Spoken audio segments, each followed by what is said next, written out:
할렐루야. 따라합시다. 모든 것에는 끝이 있습니다.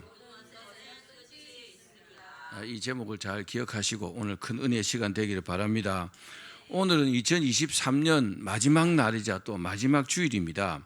마지막이라는 이 단어가 좋은 의미보다는 그죠?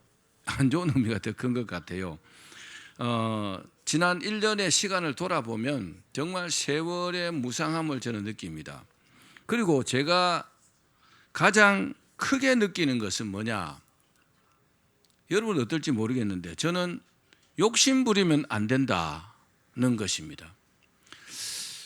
제가 1년 동안 살아오면서 욕심을 부렸던 때가 제법 많이 있더라고요. 이 말씀을 준비하면서 보니까 욕심을 부리지 않았으면 훨씬 더 잘 됐을 텐데 근데 욕심 부리는 것 때문에 조금 더 주춤하지 않았나 그런 생각을 합니다. 이솝우화에 황금알을 낳는 거위 이야기가 있습니다. 옛날 어떤 가난한 농부가 자기가 기르는 거위가요 어느 날 번쩍번쩍하는 황금알을 낳은 것을 발견을 했습니다. 너무나 좋았죠.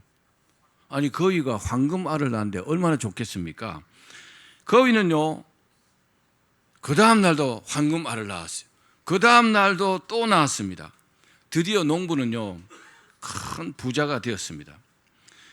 그러나 이 농부가 재산이 늘어나면서 뭐가 생겼느냐? 욕심이 생겼습니다. 더욱 욕심이 생긴 겁니다. 황금알을 매일 한 개씩 낳으니까 얼마나 큰 부자이겠습니까? 그런데요 황금알이 많아졌음에도 불구하고 더 많이 갖고 싶은 거죠. 그래서 어떤 생각을 했느냐? 내가 저 거위를 죽여가지고 배를 갈라갖고 황금알을 바로 한꺼번에 꺼내야 되겠다. 그래서 더 큰 부자가 돼야 되겠다. 그렇게 욕심을 부렸습니다. 한번 따라합시다. 욕심 부리면 안 된다. 욕심 부리면 안 되더라고요. 욕심 부리면 안 됩니다. 자, 그래서 이 거위를 죽여가지고 배를 딱 갈랐어요. 거위 배를 딱 갈랐는데 아이고 이게 웬일입니까? 황금알이 단 한 개도 없는 겁니다. 농부의 욕심이 결국 그에게 찾아온 복을 차버리는 결과가 되었다는 겁니다. 오늘 본문에 보면 요단강가에 서 있는 사람의 말씀입니다. 누가 요단강가에 서 있습니까? 예레미야 선지자입니다. 예레미야 선지자 이렇게 고백합니다. 우리의 끝이 가깝고 우리의 날들이 다하였으며 우리의 종말이 이르렀도다. 예레미야는요 자신의 끝과 그리고 나라의 끝을 지금요 내다보고 있습니다. 따라합시다. 모든 것은 끝이 있다. 그러면서 앞으로 남은 날들을 어떻게 살아야 할 것인가를 말씀하고 있습니다. 여러분 지금까지 살아온 것도 중요하지만 앞으로 어떻게 살아가야 한다는 것이 더 중요합니다. 사람은 그래 미래를 보고 살아야 되는 겁니다. 그렇습니다. 우리의 삶에는 끝이 있고 우리의 역사도 끝이 있습니다. 오늘 2023년 마감하는 날에 우리에게 남겨진 삶을 어떻게 살아가야 할 것인가에 대해서 생각해 보고 큰 은혜를 받는 시간이 되기를 바랍니다. 러시아의 대문호이라면 탁 떠오르는 사람이 도스토옙스키입니다. 그런데 이 도스토옙스키가 특별한 인생 경험을 했습니다. 그 인생 경험을 하고 난 이후에 사람이요 완전히 달라진 겁니다. 여러분도 오늘 이 설교를 듣고요 여러분들이 마음에 결심을 하고 이 도스토옙스키처럼 산다면요 내년 2024년은요 정말 대박나는 한 해가 될 것입니다. 아멘 하는 사람만요. 다시 한번 아멘. 이 도스토옙스키는 28살에 정치범으로 체포돼 갖고 재판을 받고 사형 선고를 받았습니다. 뭘 잘못했는지 모르지만 근데 사형 집행하기 직전에 5분의 시간이 주어졌습니다. 이 사람이 이제 죽여야 되는데 죽기 전에 5분의 시간을 준다고요. 도스토옙스키는 생각했어요. 이 주어진 5분의 시간이 비록 짧지만 자신에게는요 이 땅에 살아있을 마지막 5분이잖아요. 너무나 소중하잖아요. 그래서 이 시간을 어떻게 쓸까 먼저 마음으로 생각했어요. 그래서 이분은 자기가 알고 있던 사람들에게 마음으로 이별하는 데 쓰기로 했어요. 또 이분은 오늘까지 살게 해주신 하나님께 감사 기도를 드리고 그리고 곁에 있는 다른 사형수들에게 작별 인사하는 데 쓰기로 했습니다. 그리고 나머지 일부는 주변의 그 자연의 아름다움을 보고 최후의 순간까지 서 있게 해준 땅에 감사하기로 이렇게 마음을 먹었습니다. 이제 시작이 되었습니다. 가족들과 친구들을 생각하면서 마음으로 작별하고 저들을 위해서 기도하는데 2분의 시간이 훌쩍 지나가 버렸습니다. 몇 분 남았죠? 3분 남았습니다. 이제 남겨진 3분을 소중한 마음으로 대하는 그 순간 갑자기요 왕명이 떨어졌습니다. 큰 소리로 사형을 중지하고 시베리아로 유배를 보내라. 그런 왕의 명령이 떨어진 겁니다. 도스토옙스키는 요단강을 건너기 직전에 목숨을 구했어요. 죽음을 모면한 겁니다. 그리고 이 도스토옙스키는 그 이후의 삶은요 어떻게 살았냐? 항상 이때를 생각했다는 겁니다. 자기가 항상 요단강가에 서 있는 자세로 살게 되었다는 겁니다. 기적적으로 목숨을 구한 것, 그것으로요 사람의 결심이 확 바뀐 겁니다. 그리고 유배지로 갔습니다. 시베리아로 갔죠. 그런데요 사람이요 싹 달라졌어요. 어떻게 해요? 다른 때도 이 도스토옙스키는 성경을 읽었어요. 그런데 이때부터는요 성경을 읽는데 굉장히 성경을 깊이 읽었다고 합니다. 읽어졌다고 합니다. 성경을 대하는 태도가 완전히 달라진 거죠. 그리고 성경이 주는 그 영감으로 작품을 쓰기 시작했습니다. 그래서 나온 작품들이 우리가 잘 아는 죄와 벌, 여러분 아시죠? 그리고 카라마조프의 형제들, 영원한 만남, 이런 불후의 명작들이었습니다. 그렇습니다. 이 도스토옙스키는 요단강 가에 서 있는 자세로 남은 인생을 살았다는 겁니다. 사람은 그렇습니다. 어떤 자세로 사느냐에 따라서요 그 사람의 가치가 전혀 달라집니다. 그리고 하나님께서 보실 때에 그 사람의 태도에 따라서 정말 복받을 사람과 복받지 못할 사람이요 구분이 되는 겁니다. 여러분 꼭 기억하기를 바랍니다. 그래야만이요 과거와 질적으로 다른 인생을 살게 되는 겁니다. 도스토옙스키가 그랬다는 겁니다. 사랑하는 여러분, 우리도 요단강가에 서 있는 자세로 남은 인생을 살기를 바랍니다. 이처럼 인생이요 끝이 있음을 알고 사는 사람들이 있습니다. 내 인생도 영원히 이어질 것이 아니라 이 땅에서 내 인생도 끝이 있다, 이렇게 생각하면요 삶의 자세가 달라지는 것입니다. 이런 사람에게 나타나는 가장 두드러진 특징이 뭐냐? 따라합시다. 후회 없는 삶이다. 여러분 최선을 다해서 산다면 후회하지 않잖아요. 그렇죠? 근데 최선을 다해서 살지 못하면 남는 게 뭘까요? 후회밖에 안 남는다는 겁니다. 대부분의 사람들은요 하루를 살고 후회한다고 합니다. 그리고 이것이 쌓여가지고 인생을 마무리할 때 정말 땅을 치고 후회하는 경우가 많다고 합니다. 아, 내가 그때 저렇게 했더라면, 그때 내가 그렇게 하지 않았더라면, 이런 후회를 한다는 겁니다. 1000명의 죽음을 지켜본 일본의 그 호스피스 전문의가 있습니다. 오츠 스위치라는 사람인데 이분이 쓴 책에 보면은 암 말기에는요 신체적 고통이 정말 심해요. 굉장히 아픕니다. 폐암 같은 경우에는 정말로 아픕니다. 그런데 그 신체적인 고통도 심하지만은 마음에서 오는 고통이 훨씬 더 심하다고 합니다. 그리고 그 마음의 고통은요 대부분 후회 때문에 그렇다고 합니다. 제가 원자력 병원 사역을 할 때에 그 설교를 마치고 사람들 안수기도를 하면요 지금도 생각나는 게, 어떤 장로님이 그 바닥에 꿇어 앉아갖고 내 다리를 이렇게 붙잡고요 내 바지를 붙잡고, 목사님 나 한 번만 살려주시면 안 됩니까?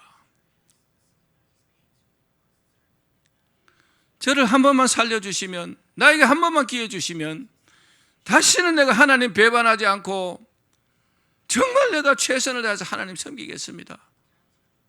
그러면서 울던 모습이 지금도 생각납니다. 후회하는 거죠. 잘못 살았다는 거죠. 사람들이 가장 많이 후회하는 것이 25가지나 된답니다. 그중에 6가지를 추려봤어요.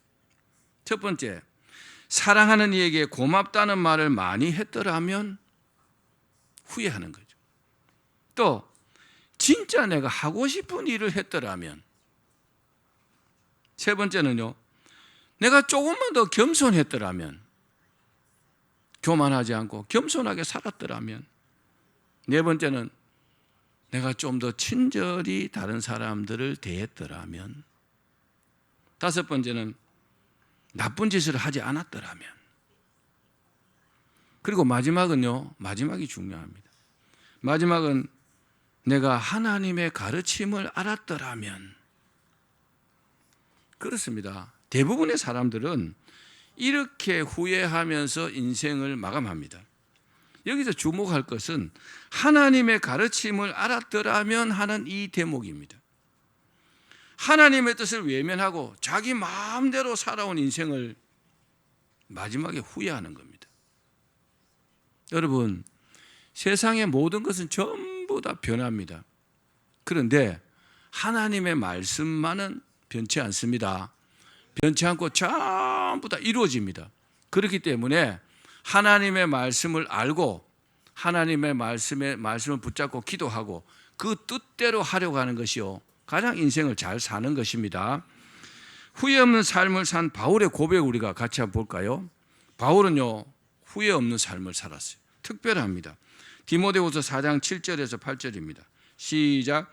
나는 선한 싸움을 싸우고 나의 달려갈 길을 마치고 믿음을 지켰으니 이제후로는 나를 위하여 의의 면류관이 예비되었으므로 주 곧 의로우신 재판장이 그날에 내게 주실 것이며 내게만 아니라 주의 나타나심을 사모하는 모든 자에게 도니라. 아멘. 무슨 말입니까? 한마디로 후회 없는 삶을 살았다는 겁니다. 저는요, 바울의 이 고백이 정말 부럽습니다. 저도 인생을 마무리할 때 바울처럼 저렇게 고백할 수 있기를 저는 소망합니다. 바울이 후회하지 않은 삶을 살 수 있었던 이유는 간단합니다. 아주 간단합니다. 뭘까요? 하나님의 뜻을 알고 그 뜻에 순종하며 살았기 때문에 후회하지 않는 겁니다. 하나님께서 자기에게 맡겨진 사명을 잘 알고 그 사명에 충실하며 살았기 때문에 후회하지 않는 겁니다. 여러분도 그러기를 바랍니다. 그렇기 때문에 바울은요, 남의 눈치를 보지 않았어요. 항상 성령 충만하고 성령의 인도하심을 받았습니다. 사람들의 인기에요 연연하지 않았습니다. 사람을 별로 의식하지 않았다는 겁니다. 저 사람이 나를 어떻게 생각할까? 이 사람이 나를 어떻게 평가할까? 그런 거 별로 안 중요하다는 겁니다. 하나님께서 나를 어떻게 여기실까? 여기에 초점을 맞췄다는 겁니다. 자기의 감정 변화 때문에도 힘들어하지 않았습니다. 그리고 인생을 방황하지 않았습니다. 여러분, 인생이요 한 번뿐입니다. 후회 없는 인생이 되기를 바랍니다. 사랑하는 여러분, 남겨진 시간을요 후회 없이 살기를 바랍니다. 그러기 위해서는요 끝이 있음을 알아야 됩니다. 그리고요 그 끝이 가까워진다는 사실을 알아야 합니다. 무슨 말입니까? 나도 요단강 가에 섰다는 심정으로 남겨진 시간을 살아야 합니다. 끝이 있음을 아는 사람에게 또 나타나는 또 하나의 특징이 뭐냐? 인내한다는 겁니다. 따라합시다. 인내한다. 인내는요 본질상 고통과 수고가 따릅니다. 인내하려면요 굉장히 힘들어요. 범죄하고 타락한 인간에게 하나님께서 주신 형벌이 뭘까요? 고통과 수고입니다. 죄를 지었으니까. 하나님을 등질이 인생에게 형벌로 사는 동안에 고통을 겪게 하셨습니다.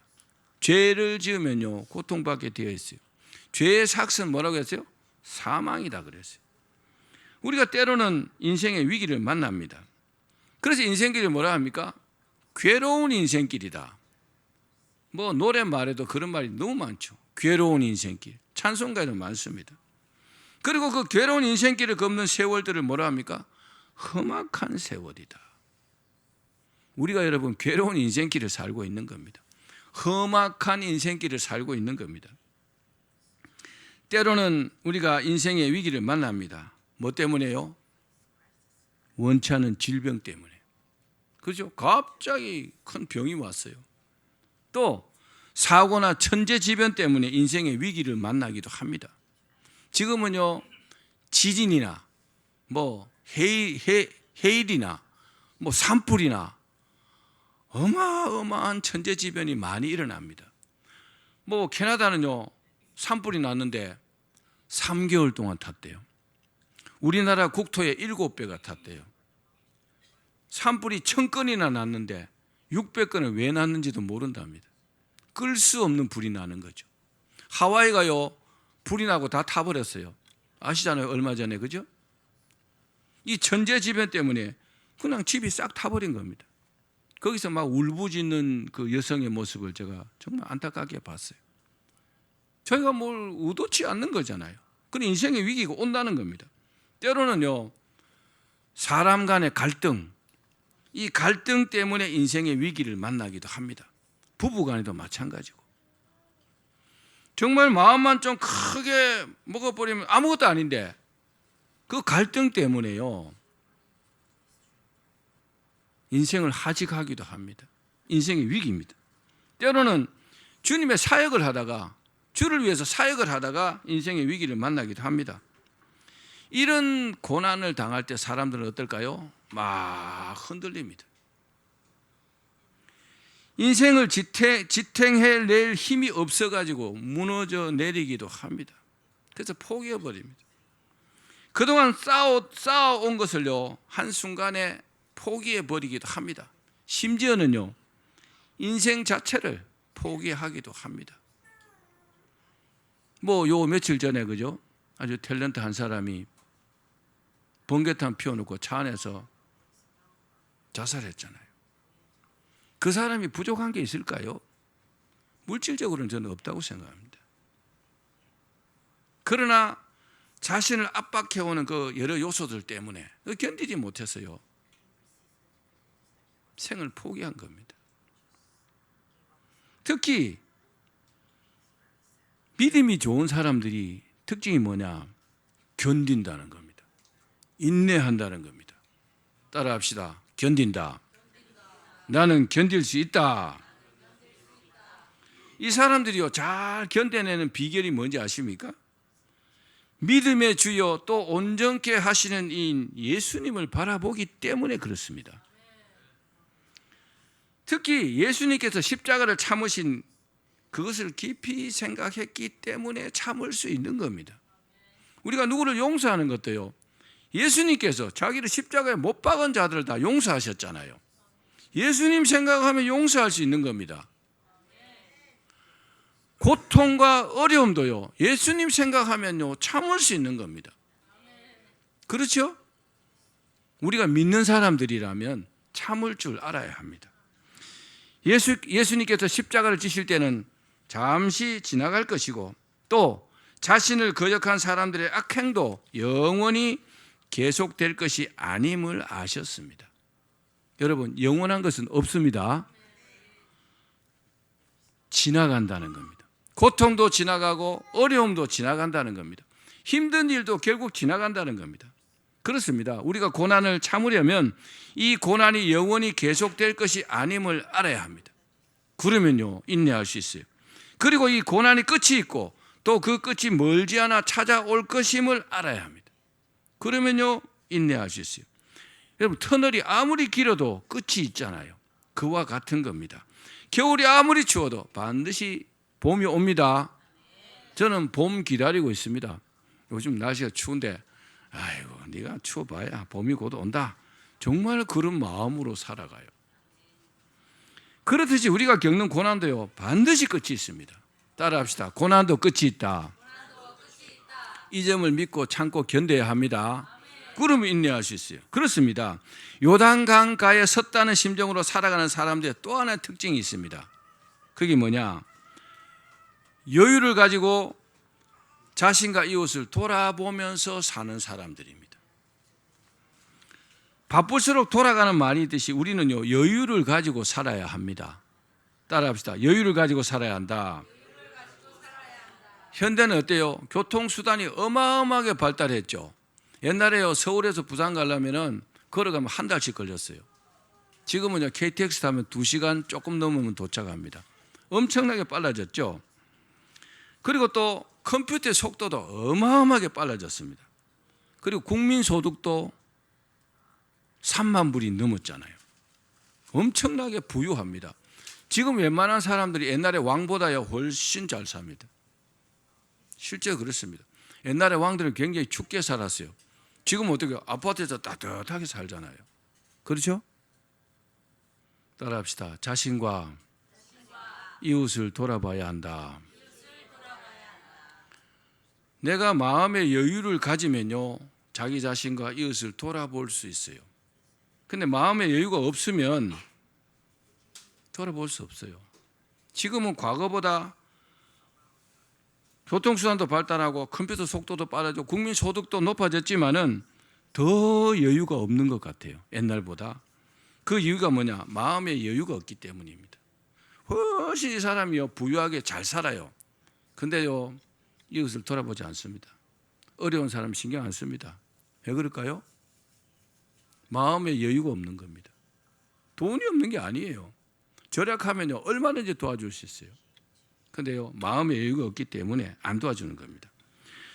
그리고 진정한 여유는요, 시간이 남아서 오는 것이 아닙니다. 통장에 잔고가 늘어서 오는 것도 아닙니다. 마음의 여유가 있어야 진정한 여유를 누릴 수 있습니다. 따라합시다. 마음의 여유를 가지자. 어떻게 하면 마음의 여유를 가질 수 있을까요? 끝이 있다는 것을 알면 됩니다. 따라합시다. 나도 끝이 있다. 내 인생도 끝이 있다는 걸 알면요, 마음의 여유를 가질 수 있습니다. 정말 그렇습니다. 우리가 요단강가에 서 있다는 심정을 가지면 됩니다.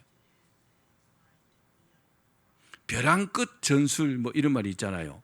그런 것과 비슷합니다. 나도 마지막에 있다 이렇게 생각하면요, 마음의 여유를 가질 수가 있습니다. 우리도 때가 되면 저 요단강을 건너게 될 것을 알면 됩니다. 그 요단강을 건널 때 우리가 누리던 모든 것을요, 다 놓고 가야 된다는 것을 알아야 합니다. 저는 살면서 어리석은 사람들 참 많이 봤어요.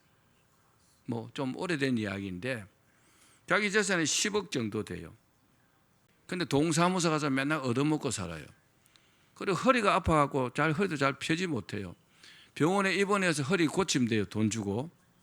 근데요, 그 돈이 아까워가지고 그렇게 벌벌벌 떨다가 얼마 안 돼서 돌아가시더라고요. 얼마나 어리석고 바보 같은 삶입니까? 그렇죠? 여러분, 우리가 죽을 때가 죽으면 가지고 있는 것 가지고 못 갑니다. 물질도 못 갖고 갑니다. 가족들도요, 못 데리고 가요. 내가 누리던 모든 것 다 놓고 가야 된다는 것을 아시기를 바랍니다. 그런 생각을 갖는다면 소유에 대한 집착을 버려야 합니다. 객관적으로 보면 굉장히 부유하게 잘 살고 있는데도 불구하고 맨날 어렵다, 죽는 소리 하는 사람들 보면은 참 저는 어리석다고 생각합니다. 여러분, 끝이 있음을 알아야 합니다. 마음의 여유를 갖기를 바랍니다. 이 세상 것에 대한 애착을 좀 내려놓아야 합니다. 그런 사람들은요, 굉장히 좋은 사람으로 인식됩니다. 그런 사람들은요, 굉장히 베풀면서 삽니다. 왜요? 자기가 가지고 있고 누리는 거 이거 다 세상에서 얻은 거잖아요. 돌려주는 겁니다. 여유를 가져야 합니다. 이런 내려놓으면요, 우리에게 진정한 의미의 여유를 가지게 되는 겁니다. 그리고 그 여유로 이웃을 돌아보게 되는 것입니다. 예수님께서 이 땅에 계실 때 머리 둘 곳조차 없었습니다. 예수님 뭐 재산이나 이런 거 가지고 있지 않으셨기 때문에. 그럼에도 불구하고 가난한 사람들, 병든 사람들, 각종 문제로 고통받는 사람들을요, 늘 돌보셨다는 겁니다. 사람은요, 항상 나보다 더 어려운 사람들을 생각해야 합니다. 항상 위로만 쳐다보면 내가 제일 불쌍한 사람이에요.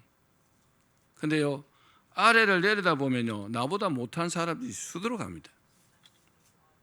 그 사람들을 생각하며 살아야 가장 높은 곳에 계시는 하나님께서 나를 긍휼히 여기십니다.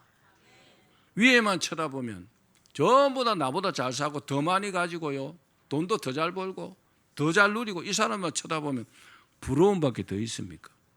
그런 사람들은 절대로 남에게 베풀지 못합니다. 왜? 내가 더 작게 갖고 있으니까. 그 사람들은 인생을요, 객관적으로 보지 못합니다. 말씀을 맺겠습니다. 사랑하는 여러분, 2023년의 마지막 날, 우리도 인생에 끝이 있다는 사실을 깨닫기를 바랍니다. 따라합시다. 내 인생도 끝이 있다. 지금 요단강가에 서 있는 심정으로 내 인생을 바라볼 수 있기를 바랍니다. 그러면요, 후회 없는 삶을 살 수 있다는 겁니다. 그렇게 되기를 주의 이름으로 축원합니다.